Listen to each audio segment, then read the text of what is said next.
उससे ज़्यादा खाएंगे, यानी कि आपका मेटाबॉलिज्म रेट बढ़ जाएगा, आपकी ईटिंग कैपेसिटी बढ़ जाएगी। तो मतलब ये भी भरपूर आप खा पाएंगे।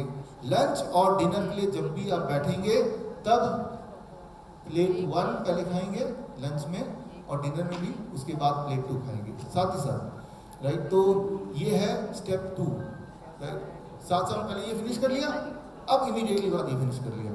वहीं स्टेप 3 एक आखिरी छोटा सा स्टेप है, एंड दैट इज 2 तरह की चीज़ें आपको नहीं खाना है। एक चीज़ जो फैक्ट्री से निकल के आती है, पैक्ड फूड, बिस्किट, ब्रेड, नमकीन, रिफाइंड चीज़ें। एक जो जानवरों से निकल के आती है, जैसे डेयरी प्रोडक्ट, दूध, दही, लस्सी, मक्खन, घी, पनीर, छाछ। यहाँ पे थोड़ा सा कॉन्ट्रडिक्शन कई बार होता है कि भाई dairy product is good for your health, इसमें कैल्शियम वगैरह होता है, ऐसा कई सारे लोग बोलते हैं। याद रखिए, इंसान ही एक ऐसा जानवर है जो दूसरे जानवर का दूध पीता है। इंसान ही एक ऐसा जानवर है जो जीवन भर दूध पीता है। शेर गाय को खा जाता है, लेकिन गाय को पकड़ के गाय का दूध पीते हुए देखा कभी? कई बार पेरेंट्स बोलते हैं कि हम दूध इसलिए देते हैं बच्चे को, बच्चा ग्रो करता है, बड़ा बन जाता है। जाहिर सी बात है, क्योंकि गाय के दूध में जो ग्रोथ हार्मोन है वो 12 से 15 गुना 16 गुना ज़्यादा है इंसान के दूध के ग्रोथ हार्मोन से। एक गाय का बछड़ा 6 महीने में 100 किलो का गाय बन जाता है, इंसान को 100 किलो बनने में सालों लग जाते हैं। लेकिन हम अपने बच्चे को कोई गाय भैंस थोड़ा बनाना चाहते हैं, हम तो इंसान बनाना चाहते हैं। एक बात हमेशा याद रखिए, किसी भी एक फूड में, फूड बोले या सो कॉल्ड फूड में कितना कैल्शियम है वो इंपॉर्टेंट नहीं है। अगर आप बोलते हैं कि इसमें सबसे ज़्यादा कैल्शियम इसलिए हम लेते हैं, तो नाखून में तो दुनिया का सबसे ज़्यादा कैल्शियम है, तो नाखून को पाउडर बना के क्यों नहीं आप खा लेते? क्योंकि कोई भी जानवर नहीं खाता है, जबकि कैल्शियम सबसे ज़्यादा नाखून में। कारण एक ही है कि ये बॉडी में हजम नहीं होगा, कहीं जगह अटक जाएगा। कई लोग बोलते हैं प्रोटीन कहाँ से मिलेगा? हाईएस्ट प्रोटीन हमें लेना है। हाईएस्ट प्रोटीन दुनिया का आपको पता होगा बालों में होता है, तो बाल काटने के बाद वो फेंकिए मत, उसका नूडल बना के खा लीजिए। तो वो क्यों नहीं करते हम? क्योंकि पता है कि वो बॉडी में हजम नहीं होगा, कहीं ना कहीं अटक जाएगा, राइट। तो it is not in A digestible form, right. इसीलिए हम उसको अब बोलते हैं कि हाई कार्ब हमें लेना है। किसी को मान लो तो हाई कार्ब लेना, ये लकड़ी है दुनिया का सबसे बड़ा कार्ब है, इससे ज़्यादा कार्ब कहीं नहीं है। तो लकड़ी को अगर पाउडर बना के घोल के पी लें, लेकिन वो कोई नहीं करेगा, जानवर भी नहीं करेगा। कारण ये, it is not in A absorbable form. तो दूध का जो calcium, it is not in a totally absorbable form. जो पार्ट बॉडी एब्जॉर्ब नहीं कर पाती, ना फेंक पाती है, बॉडी उसे स्टोर कर देती है, जिसे बोलते हैं स्टोन, जिसे बोलते हैं blockage, right.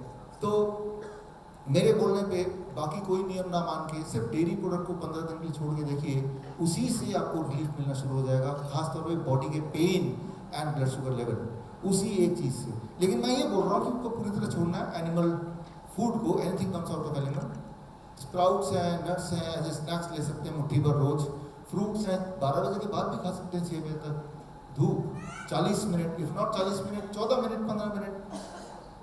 These 3 steps are called DIP diet। आज से 12 साल पहले मैंने इसका इजाद किया था, और अब इसके बाद सबसे पहले तो आयुष मंत्रालय ने इस पे क्लिनिकल ट्रायल किया, randomise control trial, ministry of Ayush, government of India, कि DIP डाइट काम करता है कि नहीं हड्डियों की बीमारी में। क्योंकि DIP डाइट में तो दूध ही नहीं है, तो हड्डियाँ तो उन लोगों की खराब हो जानी चाहिए, खासतौर पर जो हड्डियों के पेशेंट हैं।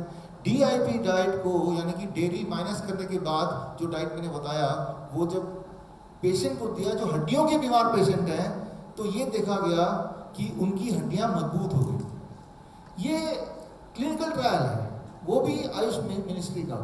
फिर क्लिनिकल ट्रायल DIP डाइट पे नेपाल की सरकार ने किया, और नेपाल की सरकार ने पाया कि DIP डाइट अगर 7 दिन तक दें तो कोई खाए तो उसका ब्लड शुगर इतना कम हो जाता है कि दवाइयाँ छोड़नी पड़ती हैं, ब्लड प्रेशर कम हो जाता है, ब्लड प्रेशर की दवाई छोड़नी पड़ती है, और फिर उनका मोटापा भी कम होने लगता है। यानी कि अगर आप डायबिटीज़ से छुटकारा पाना चाहते हैं तो ये DIP डाइट इज़ वंडरफुल। और सबसे इम्पॉर्टेंट बात, अगर आप डायबिटीज़ के पेशेंट हैं तो जो फल खाएंगे वो मीठे फल, आम और चीकू, अंगूर, जितना ज़्यादा मीठा फल खाएंगे उतनी जल्दी आपका ब्लड शुगर कम हो जाएगा, उतनी जल्दी आप ठीक हो जाएंगे। आपको लग रहा है कि भाई एक तो कुछ सुनने में दिक्कत आ रही लगता है, ये तो उल्टा ही कुछ सुनाई दे रहा है। आप सही सुन रहे हैं। आप अगर ये सोचते हैं कि आम नहीं खाना चाहिए डायबिटीज़ वालों को, तो जो डायबिटीज़ के पेशेंट हो तो आम खाते ही नहीं ना, तब तो उनका डायबिटीज़ ठीक हो जाना चाहिए था। ऐसे तो हुआ नहीं। लेकिन ऑन द कॉन्ट्रेरी आप देखेंगे, हैरान होंगे, आपको लगेगा ग्लूकोमीटर ही खराब हो गया कि ढेर सारा सुबह जब आम का सीजन होता है हमारे हॉस्पिटल में, ये राजा मुकुंद जी बैठे हैं हॉस्पिटल में, पेशेंट आते हैं इंसुलिन डिपेंडेंट, उनको ढेर सारा आम ही खिलाते हैं, जैक फ्रूट खिलाते हैं, आम खिलाते हैं, बड़ा सा खूब सारे केले खिलाते हैं, और जितने में उनका मन या पेट भर जाए, और ऊपर से इंसुलिन भी छूट जाता है, ब्लड शुगर भी नॉर्मल हो जाता है। जो चीज़ें आपको ठीक कर सकती हैं उन सबको आपसे दूर कर दिया गया, फिर आप सोचते हैं ठीक क्यों नहीं हो रही। तो याद रखिए, आम में, फलों में जो जो जो शुगर होता है उसे कहते हैं फ्रुक्टोज। फ्रुक्टोज ब्लड में नहीं घुलता है, इसलिए ब्लड का शुगर बढ़ा नहीं सकता है। आपने ब्लड ग्लूकोज सुना होगा, कभी किसी ने सुना ब्लड फ्रुक्टोज? ब्लड फ्रुक्टोज होता ही नहीं, क्योंकि जो फ्रूट का जो शुगर है, most of the sugar it can not go into the blood, it can go in the liver, right. तो मैं आपको ये बोलना चाह रहा हूँ कि ये तो क्लिनिकली प्रूवन हो चुका है, और हमारे हजारों लाखों पेशेंट्स जो इससे ठीक हुए हैं, फूड एज मेडिसिन। एक क्लिनिकल ट्रायल किया मलेशिया में, भी तीसरा देश है मलेशिया जिसने DiPDAT पे क्लिनिकल ट्रायल किया, लेकिन क्रॉनिक किडनी डिजीज पेशेंट पे। उन्होंने देखा 25 दिन अगर कोई DiPDAT खिला दे किडनी पेशेंट के, तो उनकी किडनी की बीमारी ठीक होने लगती है, उनका GFR बढ़ने लगता है। तो ये क्लिनिकल ट्रायल के नतीजे आपके सामने रखे हैं। मैं ये इसलिए दिखा रहा हूँ क्योंकि अगर कोई भी बात बोलता है तो वो आप तभी मानिए जब वो एविडेंस है। हजारों लोग एक ही बात अगर जोर जोर से शोर मचा के बोलेंगे तो वो सच दिख सकता है, सच बन नहीं सकता। याद रखिए, खास तौर पे जैसे बोलते हैं कैंसर है तो कीमोथेरेपी करा लो। कभी आपने पूछा कीमोथेरेपी कराने से पूरी दुनिया में कोई ठीक हुआ है? होता है? कोई क्लिनिकल ट्रायल है? राइट, ये सवाल किसी ने पूछा नहीं। आप सवाल पूछिए, it is matter of your life and death. मैं आपको जो अभी बताऊंगा उसके एविडेंस भी देता जाऊंगा, और ये वो सारी चीजें जो घर पे ही आप कर सकते हैं। अब आते हैं ऐसे पेशेंट पे जो बहुत ही ज़्यादा सीवियरली इल है, जैसे डायलिसिस के पेशेंट, हफ्ते में 2 डायलिसिस चलती है, हफ्ते में 3 डायलिसिस चलती हैं। ऐसे पेशेंट का क्या करेंगे? तो उनके लिए है medicine number 3, gravity as medicine. तो ये हम यूज़ करते आए हैं पिछले 3 साल में। आपने देखा सो कॉल्ड कोविड, राइट। तो ये वीडियो चल जाएगा, प्लीज़ इसको रन कर दीजिए। सो कोविड टाइम में, जिसे कोविड बोलते हैं उसे फ्लू बोलते थे, और कि मास्क पहनना है, सोशल डिस्टेंसिंग था और लॉकडाउन भी था। ये उस समय का, हाँ इसका वीडियो। और हमारा कोविड सेंटर था और उसमें 1100 बेड थे, और उस कोविड सेंटर में अगर आप देखेंगे तो आप पाएंगे कि वहाँ पे ना तो कोई मास्क, ना कोई सोशल डिस्टेंसिंग, ना कोई सैनिटाइज़र, राइट।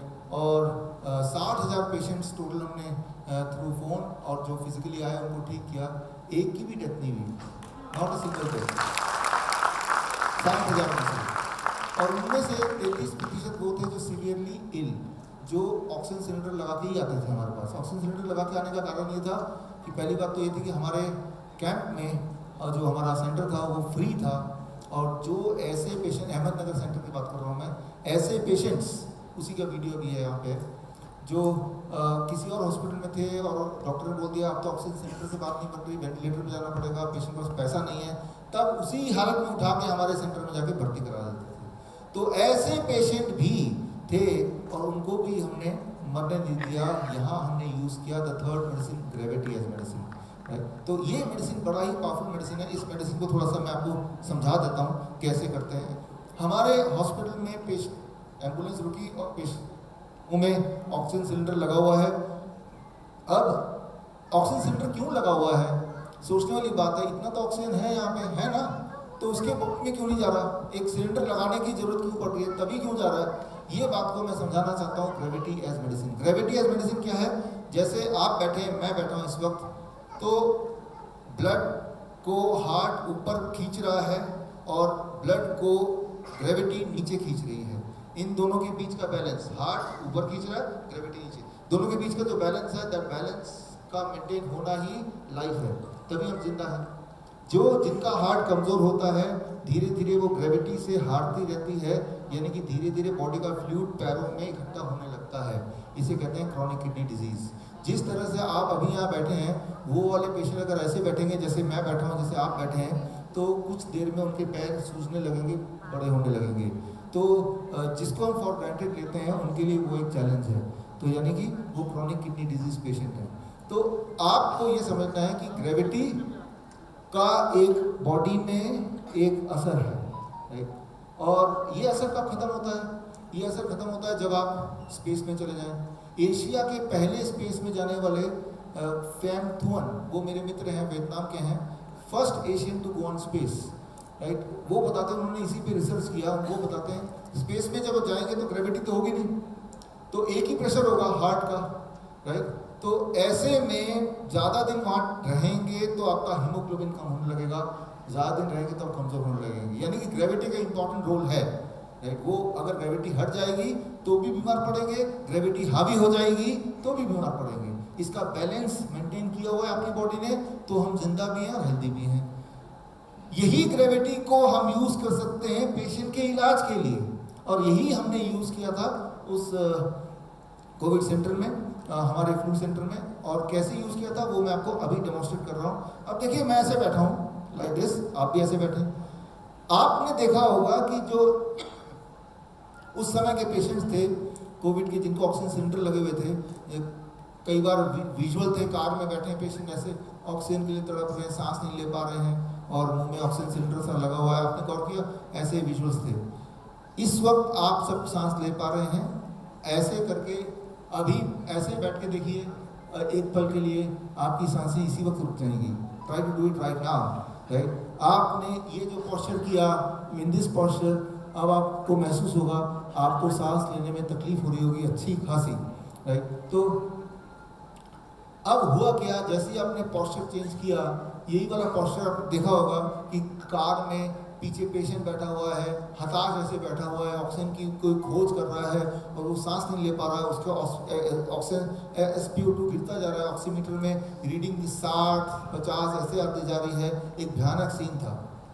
आप एक एक्सपेरिमेंट कीजिए, अगर आपको थोड़ी बहुत हिम्मत है, एक ऑक्सीमीटर लीजिए, यहाँ लगाइए और कुछ देर तक ऐसे बैठिए और वो ऑक्सीमीटर में चेक कीजिए, your oximeter, your SpO2 reading will drip. लेकिन तब इंपॉर्टेंट ये, तब आपका कोई दोस्त डॉक्टर होगा, वो क्या बोलेगा? ऑक्सीजन मास्क लगा दो। ऑक्सीजन मास्क की जरूरत नहीं है। अब आप ऐसे बैठे स्ट्रेट, अगर आप ऐसे बैठ जाए जैसे मैं अब बैठा हूँ, अब आप महसूस कीजिए आपका जो ऑक्सीजन इंटेक है, आपका जो एयर फ्लो है, आपकी ब्रीदिंग में अब आसानी होगी, ज़्यादा आपको लगेगा कि आराम से ब्रीद हो पा रहा है।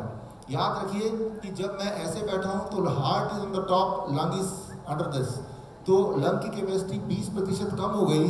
और अब मैं जब ऐसे बैठा हूँ तो हार्ट दबाव नहीं डाल पा रहा है, बिकॉज हार्ट अलग हो गया है। अब मेरी लंग की कैपेसिटी 20% बढ़ गई है। ये 20% बढ़ गया है, that is the difference between life and death, right. तो हमारे पास जो पेशेंट आते थे और आते हैं अभी भी हमारे 20 हॉस्पिटल्स में, अगर उनकी SpO2 ड्रॉप करती है तो instead of putting an oxygen cylinder, right, we put them in this posture. लेकिन पेशेंट तो बैठ भी नहीं सकते, वो तो बड़े कमज़ोर हैं, तो उनको हम लिटाते हैं। अब देखिए, जब आप लेटते हैं, मान लो पेशेंट तो कभी भी आप देखेंगे हॉस्पिटल में लेटा होगा, उसका पोस्चर लाइक दिस,